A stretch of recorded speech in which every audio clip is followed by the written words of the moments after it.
Black technology professionals, ostensibly being some of the top professionals in their respective communities, still did not have access to wealth creation instruments, then there was a question of, who in our community was actually going to be able to participate. Mm-hmm. And so that at that point, I recognized that I wanted to find a way for more underrepresented people to be involved in venture as an asset class.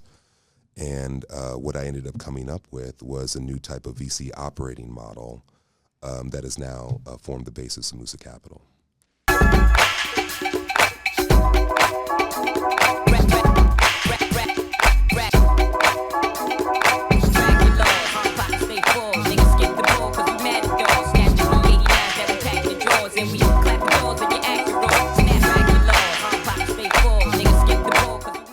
What up, though, Black Fridays family? Welcome back to another installment of the Black Fridays podcast.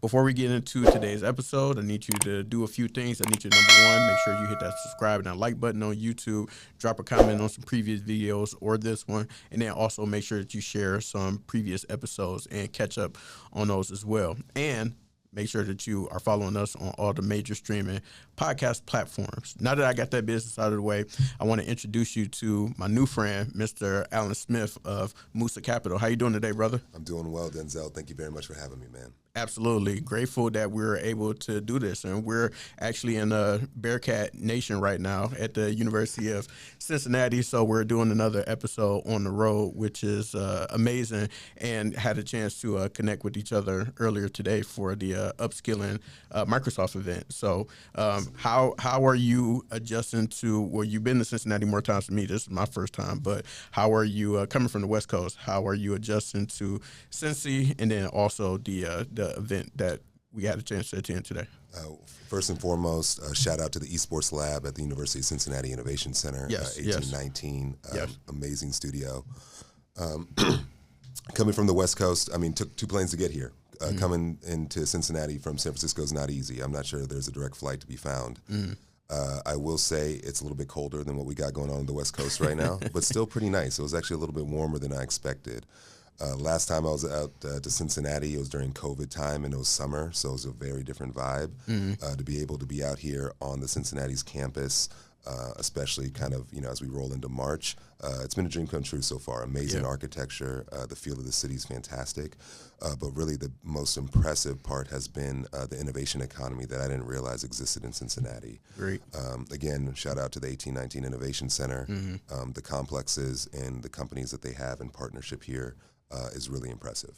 Absolutely, and it's given me a lot of inspiration as well, coming from Detroit, where that space is starting to become a budding tech hub overall. And then we were talking about it a little bit earlier in terms of the tech community, and then more specifically the Black tech community as well in Detroit. But 1819 has shown me today in terms of this innovation hub and the things that's possible and how my creativity is flowing. I'll put it like that.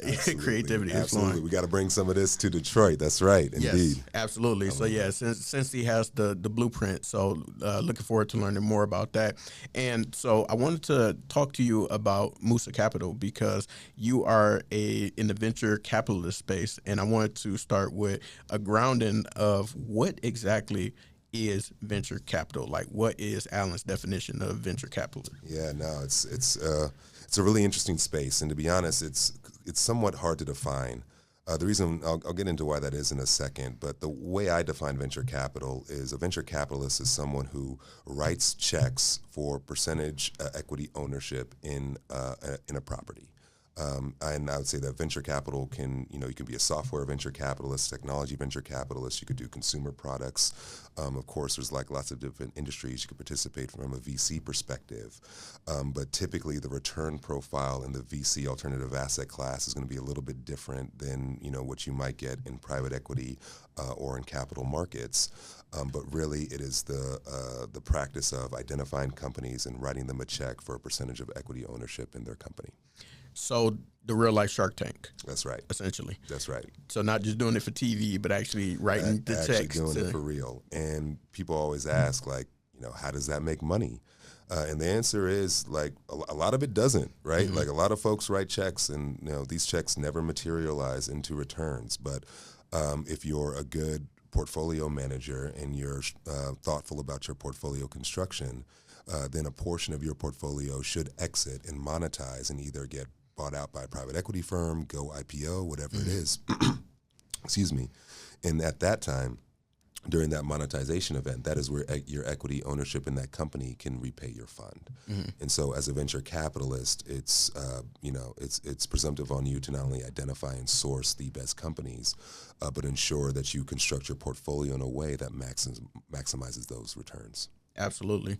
And for my understanding, because some of the things that you hear about in tech or startup community overall, venture capitalism, angel investors, what's the difference between the two? Yeah, and the answer is like not much. An angel investor is a venture capitalist. They're just not doing it from a platform, right? Okay. And so when you think about angel investing, you say, hey, like I got some excess cash. My coworker or my colleague might have an opportunity in which I could participate because this company is like raising some early funding, and maybe that's a friends and family round that you participate in as an angel. And so anyone raising anywhere from 100 to 250K. But it's those opportunities that actually provide equity ownership for an individual in what could be the next Facebook or what could be the next Salesforce. And so that is getting access to those opportunities is a virtue of your network. But this is where angel investors really do play the same roles as venture capitalists in the sense that your goal is to source the best company. You need to underwrite it or evaluate it the best way that you can, and then ultimately, once you have sufficiently, or you feel that they've sufficiently kind of met the investment case, you would cut them a check. And whether you're doing that as an angel or you're doing that out of a platform, it's largely the same operation. I would say the difference is on the VC level. It's an industry, right? It's a business, and so it's I would say the level of diligence, the methodical nature of evaluation, also the thoughtfulness that you take around investments just tend to be extraordinarily high, and that's because of that fiduciary responsibility. As a VC, I'm not just promising to do the best on my own behalf. I'm actually advocating to do the best on behalf of all the limited partners in the fund. And so from that perspective, I need to be working as hard as I possibly can to ensure that we're making the best investment possible. Absolutely. And I want to get more into your background in the VC and that whole world. But on Black Fridays, we have a special segment for all of my guests, which is called Freestyle Fridays.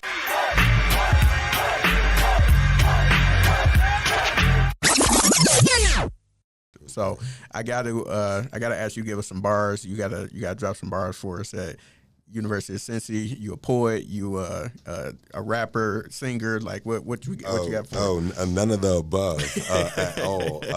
But we're in the studio, so I guess a cipher, right? We must.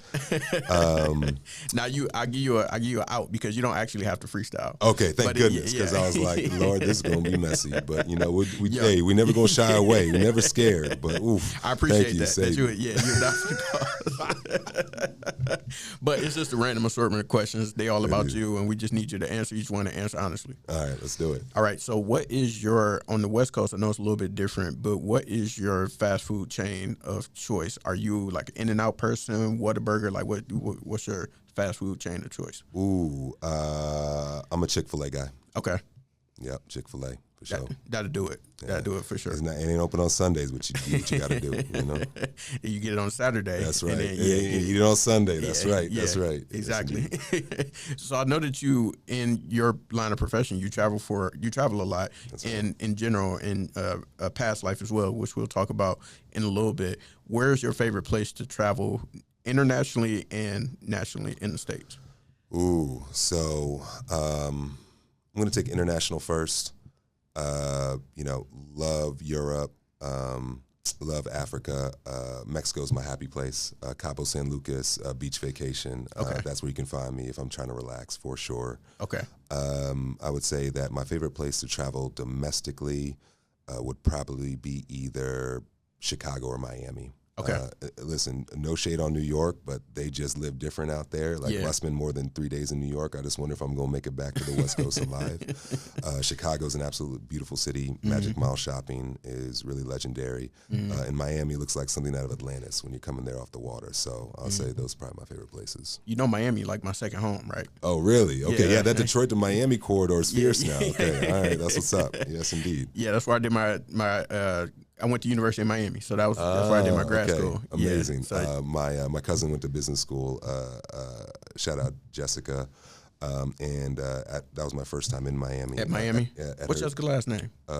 Scruggs. Scruggs. You know what year? Ooh, she would have graduated 22 or 23. 22. Okay, so she was after me then. Okay, because I had to ask because I went to school with a Jessica that was in the same NBA program as well. Yeah, so I'm like, wait, I might know your cousin. Indeed. Yeah, but that was a little bit after me.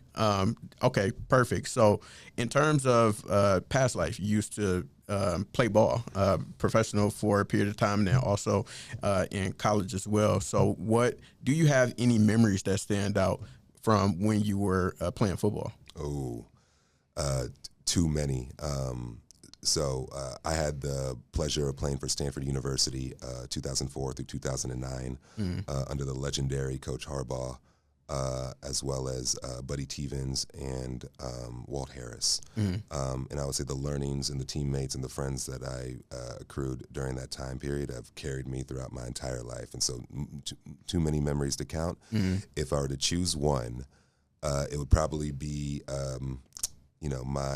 my first game back. So I was injured for quite a bit of time when I was in college, and so I want to say I was out for close to 2 years. And so one of the most vivid memories that I have coming back is returning to the field at a home game after 2 years away and thinking I was never going to play football again, and just hearing the crowd erupt, for my return. And that brought so much peace to my heart in that moment. It's something that I'll probably never forget. That's amazing. Were you a part of that Rose Bowl team that beat Michigan State? No, unfortunately, that was just after me. That was just after me. Okay. But no. You should claim it anyway because you beat Michigan State. That's right. No, 2009 was my last year. Sun Bowl against Oklahoma was my final game. And was an incredible run just to make it to a bowl game for that season, because I was officially class of 2008, and I was the only one in my senior class to see a bowl game, and so I take a lot of pride in that. For sure. And last but not least, what are you listening to right now? What's something you got on rotation, whether it be a podcast, audiobook, music?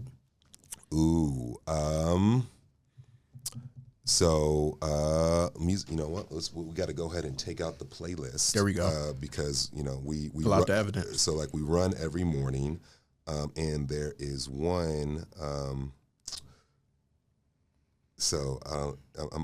trying to make sure I don't get myself in trouble now. But shout out to my man who actually recently just beat a case. A$AP Rocky? No, Young Thug. Oh, Thugger. Okay. Yes, indeed. So Thugger be on the playlist pretty heavy, especially on the workouts in the morning. For sure. Shout out to him winning his freedom. There you go. All right. Free Thug free.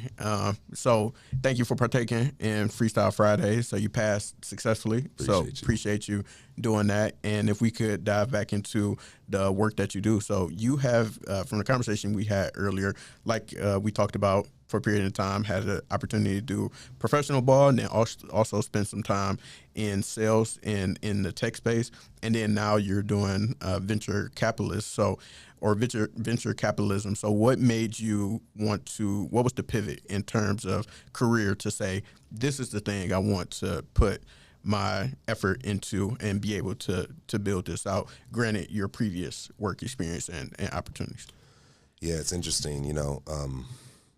It's kind of weird to say, but I'm not sure I had found my passion professionally prior to starting Musa Capital. And so the way I made decisions career-wise was all about skill acquisition. When I got done playing football, that was largely not my choice. That was due to injury. So I've had 8 surgeries due to football, where I've been incapacitated, unable to move, which is, I think accrued to nearly 2.5 years of my lifetime where I was just essentially bedridden. And so it was when I finally, was transitioning to arena football and got hurt again, I decided I was going to give it up and, move into, kind of full force into my professional life. And that was largely a choice that I had to make because continuing to focus on football would have been the equivalent of putting good money after bad, right? And you just can't do that. And so once I made the decision that I was going to leave athletics and kind of, engage my professional career, I was in a little stuck because at that point I was fairly convinced I was going to go have an NFL career. I was fairly highly recruited coming out of high school. I had NFL opportunities leaving college. And so to have those not work out put me in a weird spot professionally because I hadn't really given much thought else in terms of what I wanted to do. I knew that I had some Excel skills as well as a strong work ethic, and so I just decided to go into investment banking. I said, hey, where can I potentially leverage, my work ethic to, set myself apart? Investment banking seemed like an opportunity to do that. However, my I didn't have an advanced degree. I had bachelor of science undergrad with like a 3.0 GPA. So nothing terrible, but nothing stellar, especially from an investment banking standpoint.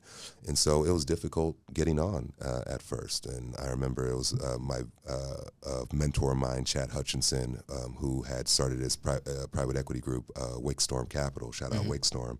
That actually gave my first professional opportunity after football.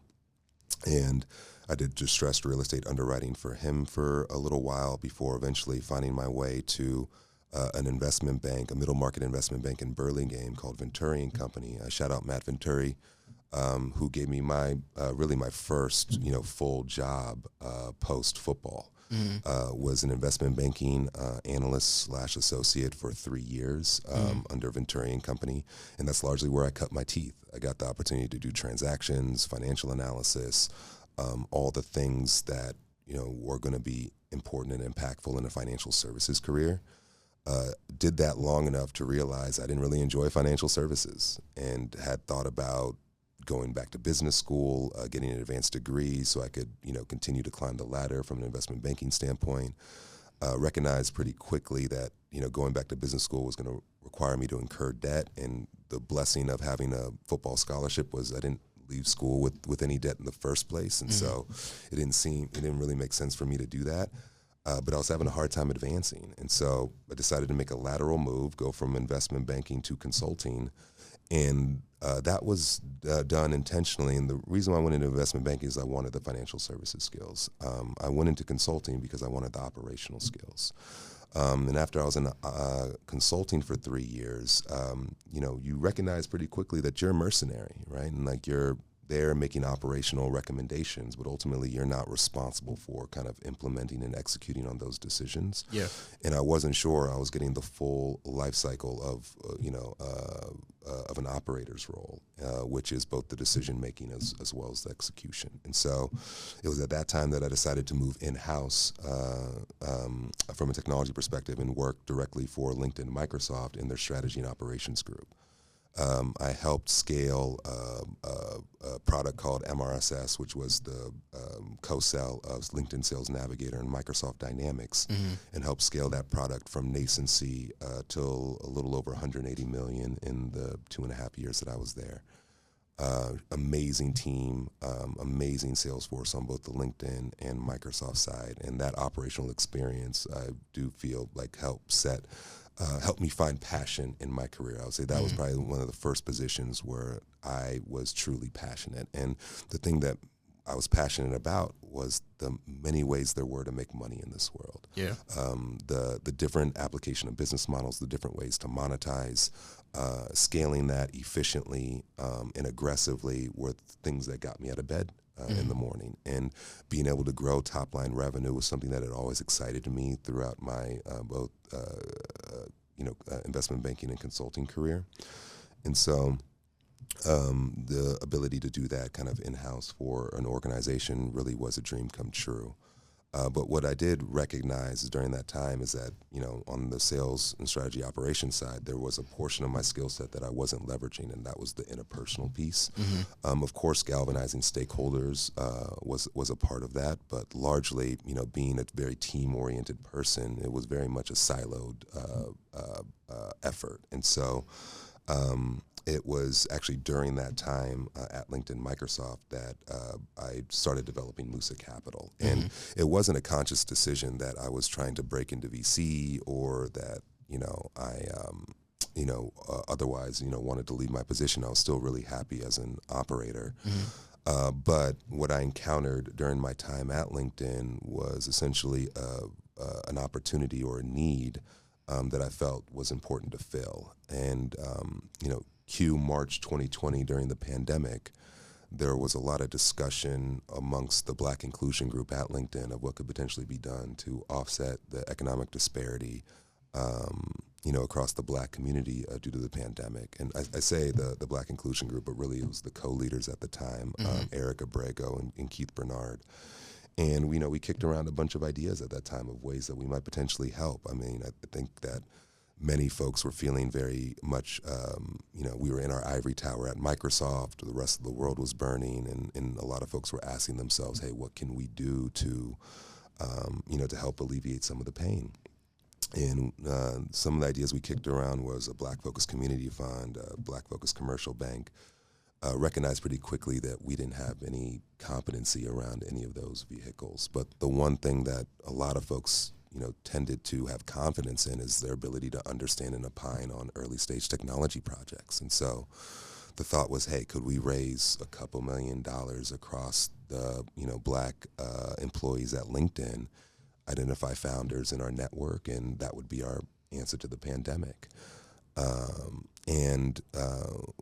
In the process of, trying to raise that vehicle, I ran into, the realization that Black people do not have a ton of native equity in their families. And so the ability to raise, 10 to 20K from an individual to plug into an investment platform that had the chance to go to zero, that was just a really tough value proposition for people to swallow. Right.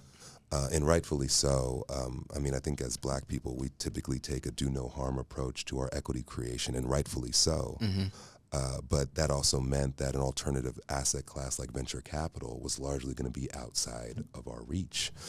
And, at the time I had this thought of, if not us, then who? Like if Black technology professionals, ostensibly being some of the top professionals in their respective communities, still did not have access to wealth creation instruments, then there was a question of, who in our community was actually going to be able to participate. And so that at that point, I recognized that I wanted to find a way for more underrepresented people to be involved in venture as an asset class. And what I ended up coming up with was a new type of VC operating model that has now formed the basis of Musa Capital. Gotcha. And then could you give us any insights to what that VC model was? Yeah, absolutely. And so Musa Capital Fund 1 is a $15 million B2B pre-seed seed VC fund targeting teams of Black founders and solutions that disproportionately impact urban environments. When I say teams of Black founders, that's any founding team that has at least one Black member. And for solutions that disproportionately impact urban environments, that could be any combination of founding team members, non-demographic specific. Enterprise SaaS focused, but the unique thing about Musa Capital outside of the Black founder focus area is 20% of the fund is capitalized by Fortune 500 technology workers that have the ability to invest in the fund with stock instead of cash. And so if you work for Google, Salesforce, Microsoft, Apple, et cetera, and you have vested stock units, instead of you selling that stock, creating a taxable event for yourself, and then remitting that cash to the fund, we instead allow you to commit shares to the fund. We then have a financing partner that writes a check into the fund, 100% worth the value of those shares. Initial portfolio exits go to pay back that financing partner, and then we return the stock back to the technology worker while they maintain their position in the venture fund, effectively allowing them to double dip with a single pool of assets in a non-cash, non-debt, non-taxable transaction. And this was the lowest risk participation model in VC. And I wanted to make it available to as many underrepresented individuals as possible. It is my belief that inclusivity is a precursor to innovation. Absolutely. And so creating a vehicle or access pathway for more Black and brown individuals to engage VC was just going to be beneficial to the whole ecosystem. And, you know, recognizing that it's a great deal. It's intended and designed to be that way. And so what we ask for in return from these operators is for them to spend upwards of 50 hours a year inside our portfolio companies, helping our founders work through sales, marketing, engineering, and product challenges. And so these employee LPs, as I call them, have the ability to affect their own financial destiny by investing in the portfolio in which they're a member. And so that's Musa Capital in a nutshell. To my knowledge, we are the first VC fund to offer this unique participation mechanism. And this was largely born out of need and a desire to get more Black and brown people involved in venture as an asset class. Participation in the vehicle is available to anyone, but recognizing that a lot of Black and brown individuals had this equity hurdle, you know, kind of in their lives and in their families. This was a way to somewhat bridge that need. So let's say I have been able to save up a pot of money, I could still invest with Musa Capital with that pot of money. It doesn't have to be stocks exclusively. Yes, indeed. Yeah, we take cash as well as stock. Okay. 80% of the fund is being raised through traditional means, right? These are fund to funds, high net worth individuals, family offices, and so to the extent that you have capital available, then you are absolutely able to write a check. But to the extent that you wanted to take advantage of a tax efficient means of participation, we allow for that as well. Got you. So I'm always keep my entrepreneurs, business owners in mind when it comes to these conversations. And based on the work that you do, could you help identify what things people should have in place if they are at the stage and or interested in seeking out venture capitalist opportunities to help fund their business or further any projects or businesses that they're working on? What are some things that people should in those spaces pay attention to make sure that they have and bring to the table when they're seeking out those opportunities? Yeah, it's a great question. And shout out to the Upskilling Our Future event that Microsoft is putting on here at the University of Cincinnati. I had the opportunity to speak on that topic a little bit earlier today. If to the extent that you're looking to raise money from a VC, in my mind, regardless of stage, there's three questions that need to be answered. Those three questions are why now, and why you. The why is how big is the problem? What is the market that we're going after, and how large is that?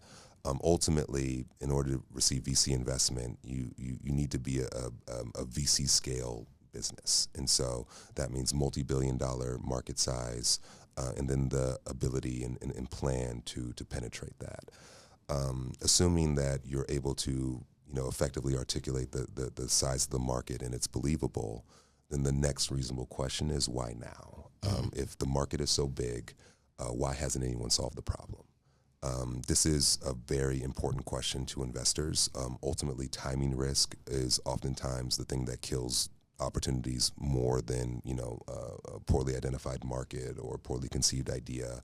Oftentimes, it's either just ahead of the time or behind the time it should be. And so being able to answer the question for an investor, why now, is critically important because that is what's going to get them to get off the bench and actually write a check. Oftentimes, what you hear from investors, to the extent that they're trying to qualify this question, is they'll ask you to go get customers or they'll ask you to go get revenue. This is really just a proof point that people want to buy your stuff and that you're able to sell it efficiently, and that now is a time where folks are ready to adopt. And then, lastly, to the extent that you're able to articulate the why and the why now in a compelling way, the next important question is why you? I think that ultimately investors, especially at the pre-seed seed stage, will invest in the team. But the team is not in consideration unless those first two areas are sufficiently answered. To the extent that they are, then the next question is this the team to focus on that area? Or if not, right, do we have confidence that this team is going to be able to pivot? And that is where you really try to identify exceptional individuals, and individuals themselves need to make the case as to why they are the person. And that case could just be as simple as I had the idea, and that is 100% justification, but it's a case that needs to be made and articulated. And ultimately, in my mind, if a founder is unable to get money, it's because they have not sufficiently answered one of those three questions, either the why now, or the why you. And an investor needs additional data points in order to feel comfortable in each of those areas. But in my belief, that once you have sufficiently answered the why now, why you, then the only remaining question from an investor is how. And once you have an investor asking you how you're going to do something, not if something is possible, that's usually a fairly good sign. Got you. And if we could take it a step deeper to talk about the getting funding or pursuing venture capital opportunities for those in the Black and brown communities, what are some of the challenges that we see? Because I know that's a big motivation factor as to why you even started Musa Capital. It is, and we might need some editing on this one because it's about to get spicy. Talk to us. So, it goes without question that as a African American individual trying to receive venture capital investing, that you're entering an uphill battle. Yeah. I think it's really important to have empathy and understand of why that is. I think that it can feel generally that there is a bias, and that bias can feel extremely unfair, especially when there is an understanding that it's based on race.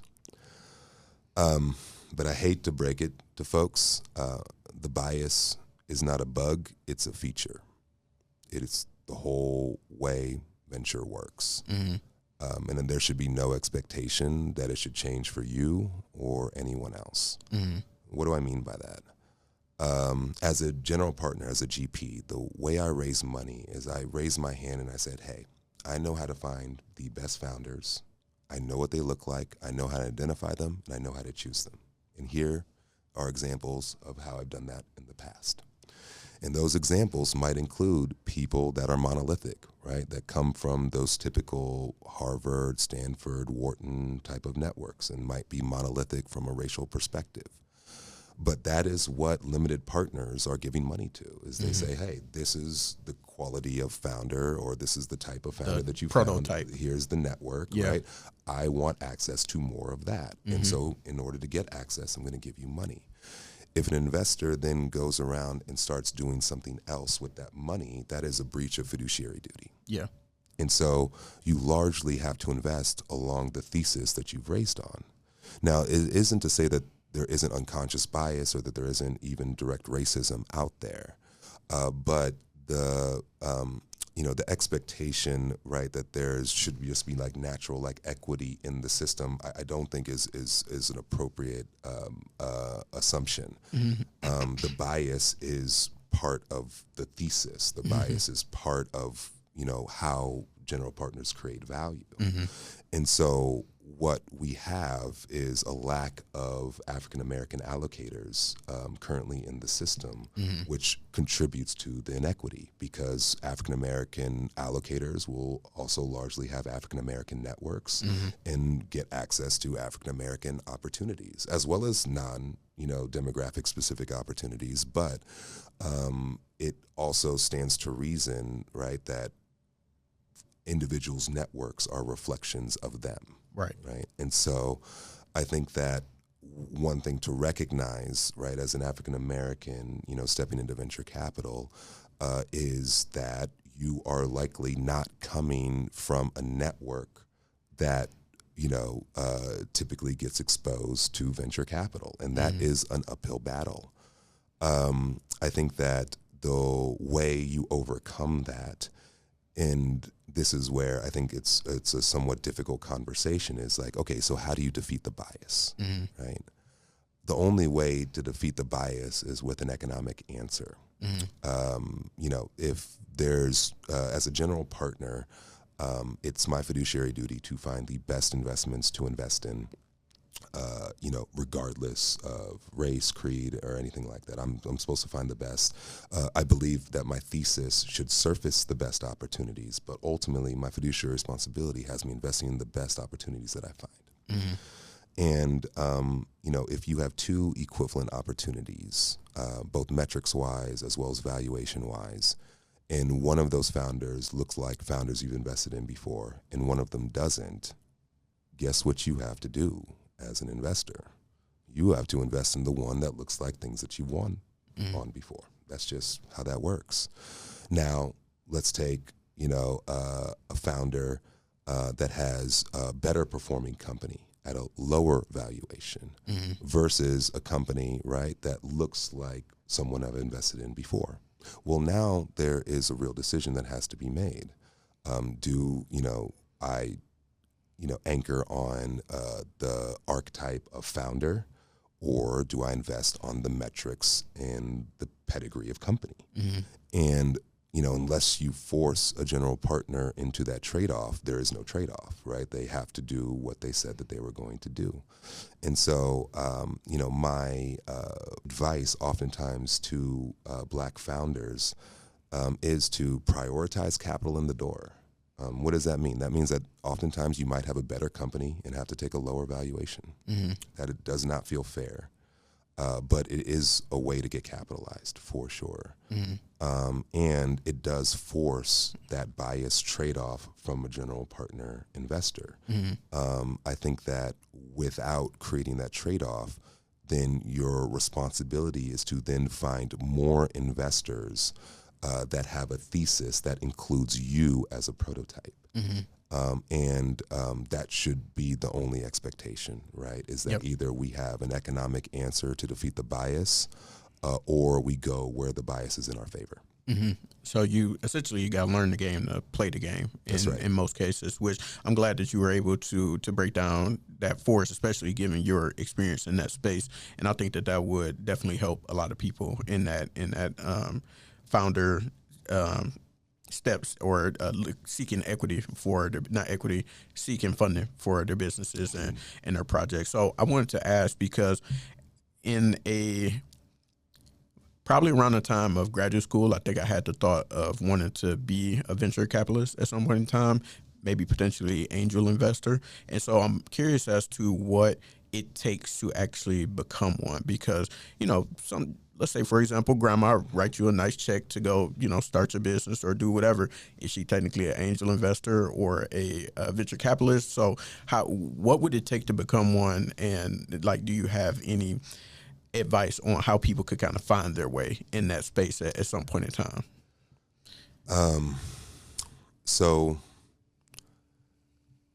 Venture capital is a really interesting industry in that, it's probably the most opaque industry to break into. No one provides any type of roadmap. There's no jobs available, right? How do I start getting involved? It is all about creating value the way you believe is best. Okay. And so that means there is no specific profile. There's no specific skill set. There's no specific competency that says, you know what, now that you know this, you are now a venture capitalist. That's just not how the industry works. Anyone, it's the lowest barrier entry industry there is.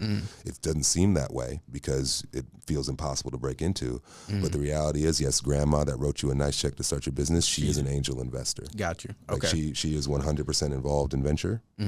And the way she looks at the world in her evaluation of investments is just as valid as anyone else's. Got you. I love that. So there's nothing, your acumen as an investor is one that you train yourself. I would say that there's absolutely fundamentals that, you can look for in terms of ARR growth, margin, right? That, can help you identify strong performing companies and strong performing teams. But ultimately, how you see value creation and where you see potential value creation is all up to you.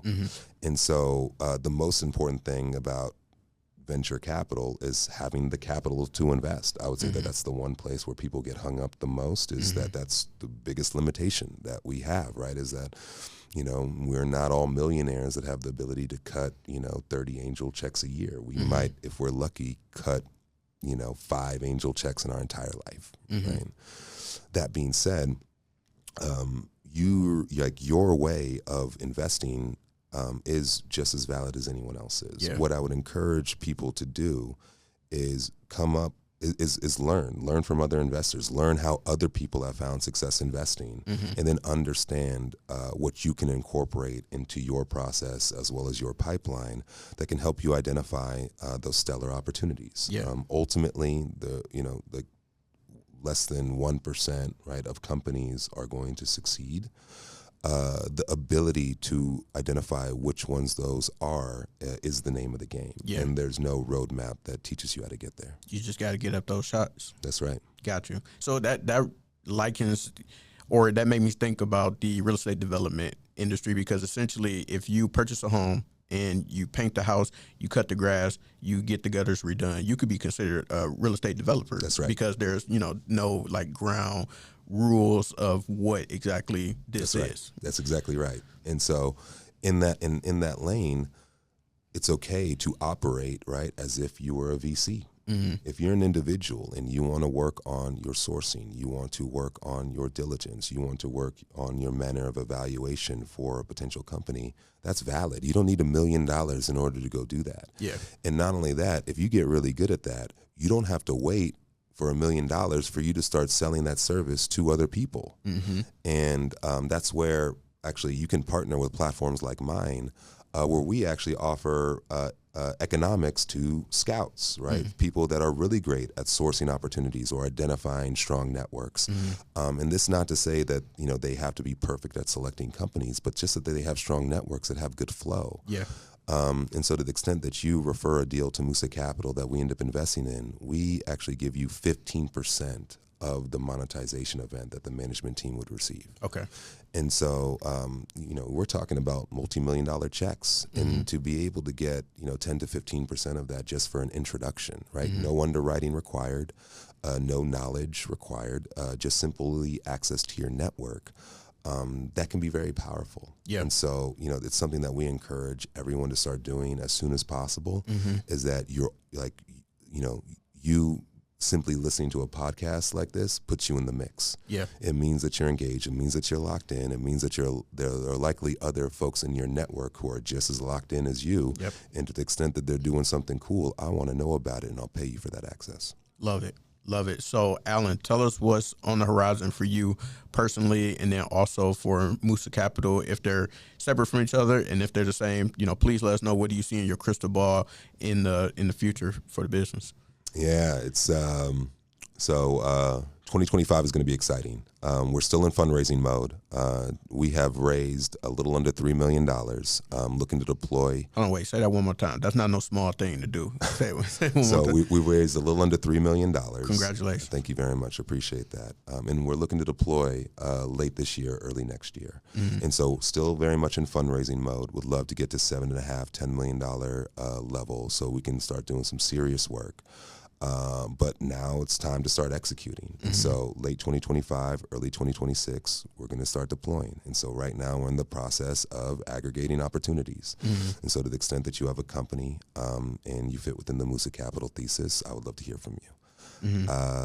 Beyond that, we have some amazing programming coming in 2025. So Musa Capital has officially become a Microsoft partner. Nice. We're launching an AI lab in San Francisco. Congrats. This is for the training and upskilling for generative AI use within tech development stacks, pair programming with LLMs, agent product managers, etc. And the goal is to get teams building faster. I'm extremely excited for that initiative and to bring that to other locations throughout the United States. And then we also have a very aggressive hackathon schedule throughout the rest of the year.